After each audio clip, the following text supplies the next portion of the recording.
მოდი აბა გავბილწოთ ახლა რამდენიმე შეკითხვა. დავაი დავცხოთ. SUV თუ სედანი? სედანი. მექანიკა თუ ავტომატი? მექანიკა. გერმანული თუ იაპონური? გერმანული. სუპერკარი თუ კლასიკა? კლასიკა. ძველი მანქანა ახალი ტექნოლოგიებით თუ პირიქით? ახალი მანქანა ძველი ტექნოლოგიებით როგორი უნდა იყოს არ ვიცი, მაგრამ ძველი მანქანა ახალი ტექნოლოგიებით ფაში. ახალი მანქანა ძველი დიზაინით თუ გასაგებია. მაშინ თუ ვინმე 50-იანი წლების დიზაინს გადმომიტანს, აი ეს აეროდინამიურ დიზაინს, მაშინ ახალი ძველით. რომელი მანქანა გინდა ბავშვობაში? F40.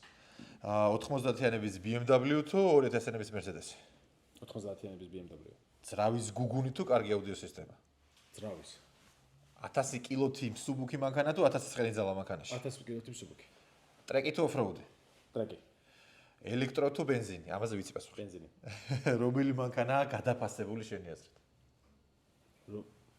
გადაფასებული? ანუ ზედმეტად რო აფასებენ და არ იმსახურებს. თითქმის ალბათ ყველა ახალი Mercedes. კაი, სხვა დანარჩენს უკვე ჩვენ YouTube ვიდეოზე ვყავთ.